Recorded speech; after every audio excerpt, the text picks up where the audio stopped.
This one is a decade old and it's still being exploited today, and that's because people are not patching their systems. Do you know what's living in your network? Do you know what's open? Do you need a VPN portal? Can you shut it off?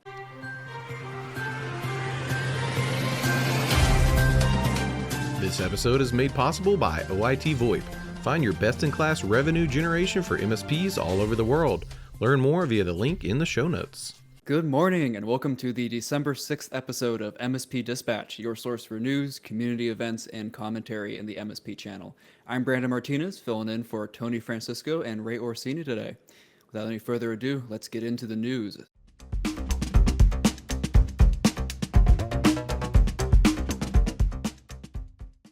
First up, we have HPE OpsRamp, MSPs remarkably optimistic about business growth. This one is from Todd Weiss at Channel E2E. A survey commissioned by HPE Business OpsRamp earlier this year revealed that 60% of large MSPs managing at least $25 million in annual revenue expect over 10% business growth in 2024. This optimism stems from a stabilized inflation, post-pandemic normalization, and rising investments in AI and cloud technologies. To sustain growth, HPE highlights four priorities: leveraging IT automation, reducing tool sprawl, adopting advanced cloud and observability tools, and refining licensing models for predictable pricing. Cloud services remain a major revenue driver, with 65% of respondents prioritizing scalable IT solutions. However, tool sprawl challenges MSPs, as 16% now use over 20 monitoring tools. Despite mixed opinions on recent business trends, analysts emphasize managed services as a vital and profitable industry. This is awesome to hear for everyone in the MSP space, obviously. I know at our MSP, we are seeing a lot more availability to move forward on things that have been kind of stalled out for the past few years, and it's definitely a combination of a few different things. Another really good thing to see is AI as a catalyst for growth.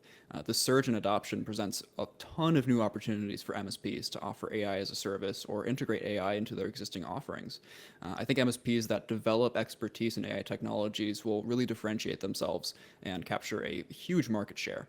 I know we're getting a lot of questions about how to get Copilot up and running. We're running a ton of marketing campaigns on it, and we're starting to develop custom solutions for our customers to get better summaries and actionable information out of tickets that they have submitted to us based on using AI solutions. Alongside AI, they mentioned cloud services.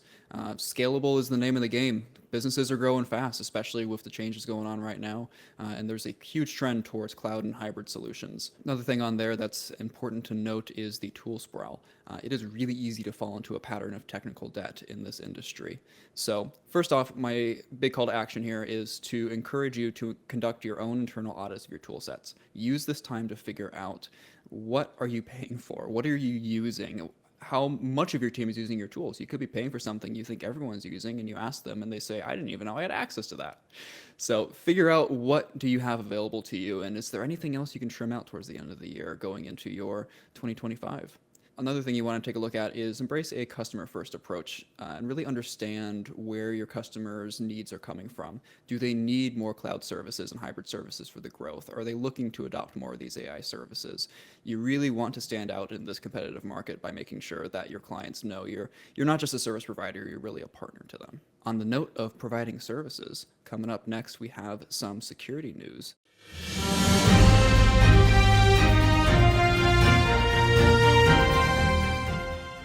This one's about a decade-old Cisco vulnerability under active exploit, from Christina Beek at Dark Reading.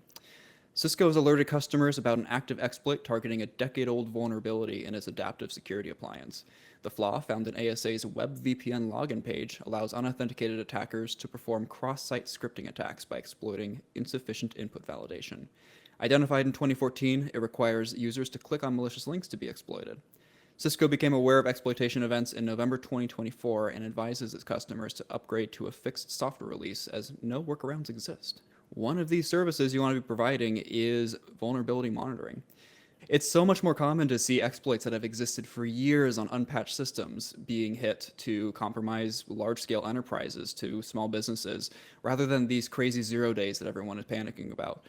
This one is a decade old and it's still being exploited today, and that's because people are not patching their systems. Do you know what's living in your network? Do you know what's open? Do you need a VPN portal? Can you shut it off? How are you monitoring this? How are you running your vulnerability assessments? This is really about proactive security measures. Organizations really need to have robust policies to implement these patches as soon as they're released. We really want to encourage people to review their current patch management processes. If you don't have a process, then you're not doing it. Even if you are doing it and you don't have a process, you can't attest to the fact you're doing it. So you may as well not be. Another thing you want to make sure you're doing is staying informed. Make sure that you are keeping on top of security alerts from all of your vendors and taking immediate action when necessary.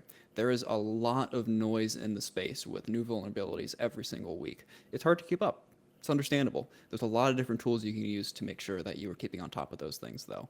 There's a lot of information sharing groups. CompTIA is a great resource for that.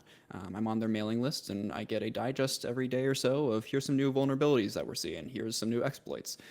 It's leveraging the tools we have at our disposal to get the information that is most actionable by us, consolidated down into easy-to-digest reports.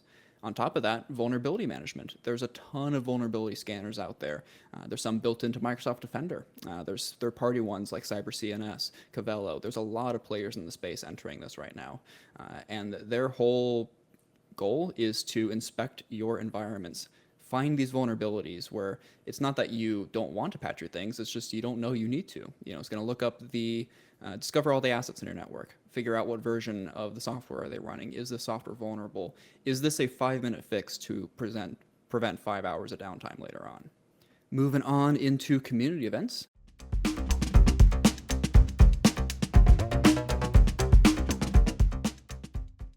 We have MSP Growth Day, presented by Technology Marketing Toolkit. This is an in-person event on the 10th of December in La Jolla, California. Next up, we have MSP M&A Growth Show, presented by Channel Program. This is another in-person event on the 11th of December in Dallas, Texas. And lastly, we have the Automation Edge, how MSPs can differentiate in 2025. This one is presented by Roost as a virtual event on Thursday, the 17th of December at 2 p.m. Eastern. And with that, we are at the end of the show, but the discussion does not need to stop here. Check out our Discord at the QR code below. A lot of cool people there. I am there as well. Happy to chat with y'all in the later days. If you found this episode eye-opening, catch more MSP Dispatch at 10 a.m. throughout the week. Share your thoughts below, and don't forget to like and subscribe.